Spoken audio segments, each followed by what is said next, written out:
سلام بچه ها، این طرح من هست که میخوام روی مقوای مخصوص رنگ و روغن این طرح رو اجرا کنم. ما داره آبی و سفید و مشکی و به خاطر اینکه اول باید پشت زمینه کار بشه، بعد درخت و چیزای دیگه انجام بشه. کار میکنم. مثلا به ذکری که حالا یه معرفی کوتاهی هم از خودم داشته باشم. من یه دختر 37 ساله متأهل هستم که رشته اصلی که خوندم روانشناسی هست، ولی چند ساله هست که به صورت حرفه‌ای دارم رنگ و روغن و حالا تکنیک‌های دیگه کار میکنم.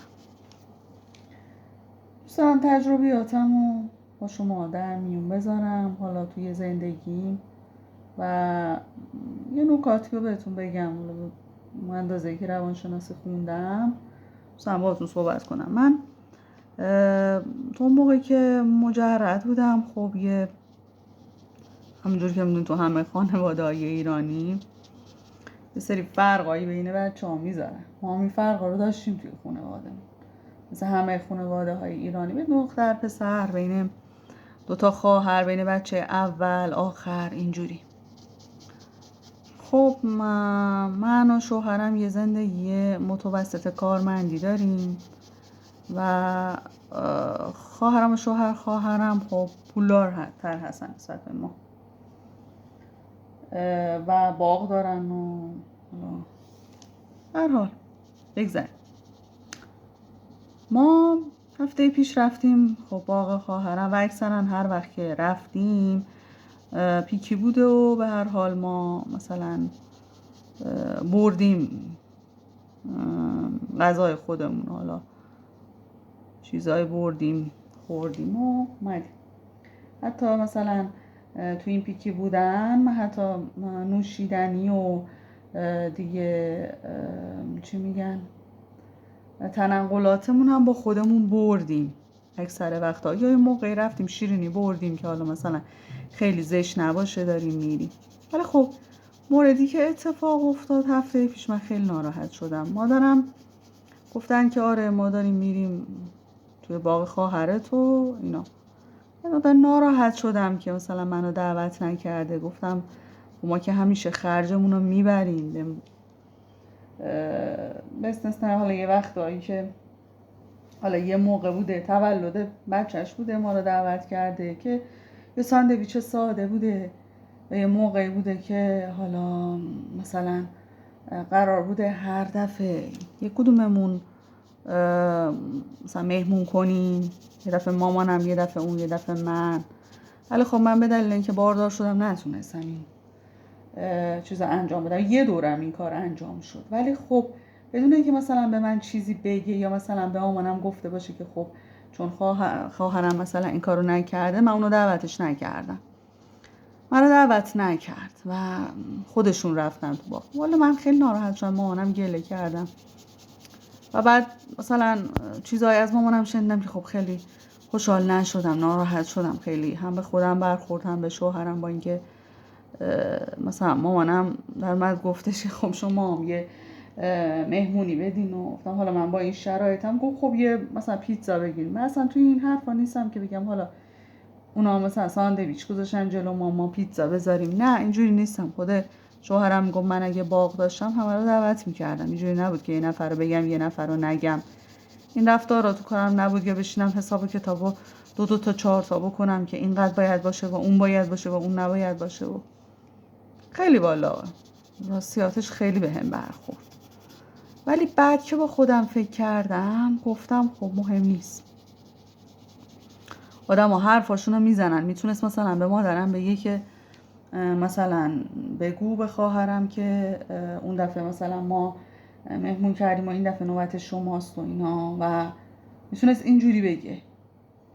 با شوهرم که صحبت میکردم و میتونست اینجوری بگه. اونم گفت آره میتونست مثلا به مامانت بگه خب چرا اینا چیز نکردن، ما این دفعه رو مثلا دعوتشون میکنیم ولی دفعه های دیگه نه، باید خودشون چیز بیارن، باید مثلا ما رو مهمون کنن.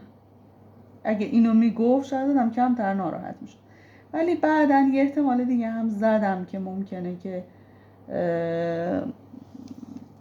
اون اصلا به این دلیل نخواسته ما بریم. چند وقت پیش خب دختر خاله من به خاطر اینکه حالا من باردار شدم به من پیامکی زد و تبریک گفت و اینا. بعد خواهرم چون حالا رابطه خوبی با دختر خالم نداره، فکر کنم ناراحت شده از این قضیه، چرا من با اون ارتباط دارم و چرا مثلا جوابشو دادم پیامکی و این چیزا، انتظارش مثلا من جواب اونو ندم و چیز کنم. میدونید یه مسئله اینجا برام پیش اومد، اینا میگه که چرا ما باید نگاه کنیم ببینیم اطرافیانمون چه انتظاراتی دارن و همون کاری که اونا میخوان مثلا ما باید انجام بدیم تو زندگیمون. چون که مثلا خواهر من دوست نداره با دختر خالم ارتباط داشته باشه، منم نباید با اون آدم ارتباط داشته باشم و اگه ارتباط برقرار بکنم از دایره دوستان خواهرم میام بیرون.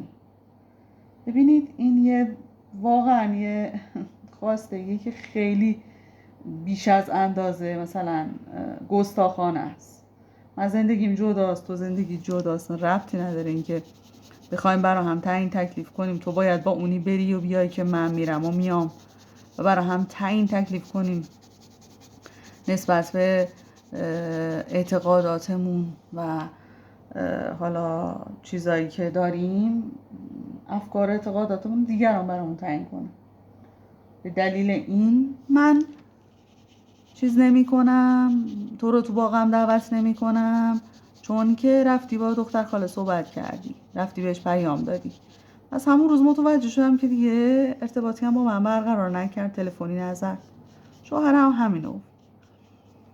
حالا چیزی که میخوام بگم، ببینید بچه ها اینا رو باید محوش کنیم. حالا من یه تیکه اینو انجام دادم و باید محو بشن یه هم دیگه این دوتا رنگ باید هم بقیه رنگ رو زده بشه. مثلا اینجا بیشتر نارنجی چون حالت غروب داره، اینجا آبی زده بشه تا اینجا که تموم میاد بشه آسمون رو میره تو درخت ها.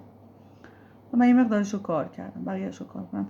موضوعی که میخواستم بگم این بود که ما نباید ببینیم که اطرافیان ما هر اعتقادی دارن ما همون کار رو انجام بدیم، یا هر باوری که اونا دارن، اعتقادی که اونا دارن ما اون کار حتما باید انجام بدیم چون میخوایم تو دایره دوستانه اونا بمونیم.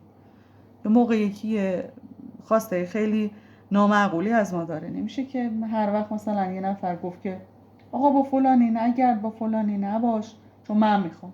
خیلی کسایی هم هستن که من دوست ندارم مثلا خواهرم باشون ارتباط داشته باشه تو فامیل، ولی خب اون ارتباطه، پس منم بیام بگم نه چون تو با فلانی میری من اصلا بهت زنگ نمیزنم، قهر میکنم. با این تفکر بچگانه است بیشتر. شبیه بچه‌ها میگه آقا اگه با فلانی باشی من مثلا چیز نمیکنم. مثلا باید حد و حدودمون رو تو رابطه مشخص کنیم. حتی ممکنه بین دیگران هم باشه، حالا مثلا فقط که خانواده نیست، ممکنه مثلا بین مثلا دوتا دوست باشه، دوتا همکار باشه، زن و شوهر باشه. مثلا شوهره بگه که حتما باید با فلانی ارتباط داشته، فلانی ارتباط نداشته باشه مثلا قهر میکنم میرم چون خونه مامانم. یا خانم همینه بگی باید با اون حرف نزنی چون من دوستش ندارم، با مثلا این کارو بکنی چون من خوشم نمیاد. نمیشه. آدم باید نسبت به باوراش و اون چیزایی که داره حد و حدود خودشو مشخص کنه، حد و حدود زندگیشو. نمیشه هر کسی بیاد به من مثل بچه ها بگه تو باید با فلانی ارتباط داشته باشی چون من میگم با فلانی قطع ارتباط کنی چون من میگم، اگه نکنی تو باقم دعوتت نمی کنم یا باهات ارتباط ندارم یا مثلا طردت میکنم از زندگی.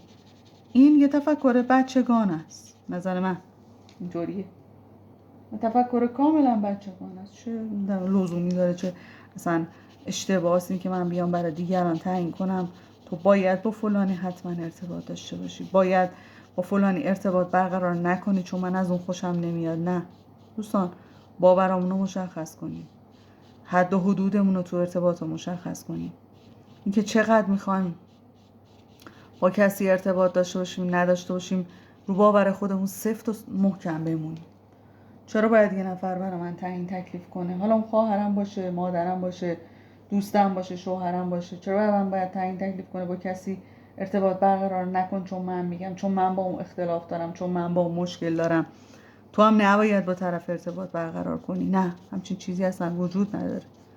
باید رو باورهامون بمونیم، اون چیزایی که دوست داریم. من اگر کسی برام پیام بده و جوابشو ندم این کار بی‌ادبی میدونم. حالا اگرم مثلا با طرف یه مقداری رابطم خیلی خوب نباشه، اگر جوابشو ندم کار بی‌ادبی میدونم، چون میگم بابا طرف میفهمه آخه قهر که نیستیم که، چیز که نداریم. حالا ممکنه یکم با هم دیگه کدورت داشته باشیم، ولی این کارو من زشت میدونم جواب طرفو ندم که مثلا از فامیل باشه یا دوست آشنا باشه. ولی خب اون اینطوریه و اینطوری فکر میکنه که این به من ربطی نداره. اون میتونه تو باورهای خودش اینجوری باشه، میخواد این مدلی فکر کنه، میتونه اینطوری فکر کنه، اما نمیتونه منو مجبور کنه منم مثل اون فکر کنم. نمیخواد با هم به این دلیل ارتباط داشته باشه، نمیخواد دعوتم کنه، نمیخواد چیز بکنه، اصلا مهم نیست. من رو باور خودم میمونم. این از این. اینم از این که حالا اینا رو میگم، اینا رو انجام میدیم تا حالا مهدشم میکنیم تا بالا این قضیه میره، تا این طرف و اون طرفشم انجام میدیم. حالا من یه مقدارش رو انجام دادم که ما آشنا بشیم با اصول کار که چجوری هست. رنگ بالاتر یه رنگ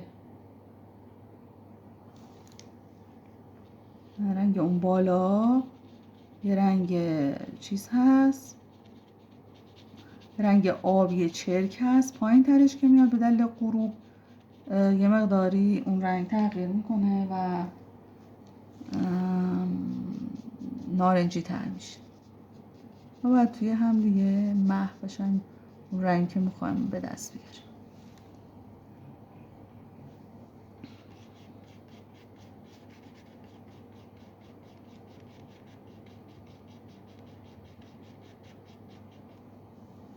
همونجوری که مشاهده میکنم بقیه جا به همین ترتیب میره جلو.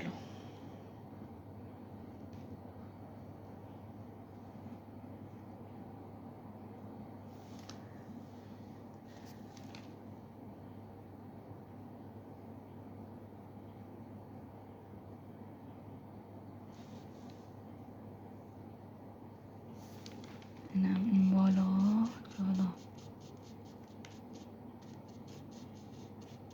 اینجاست و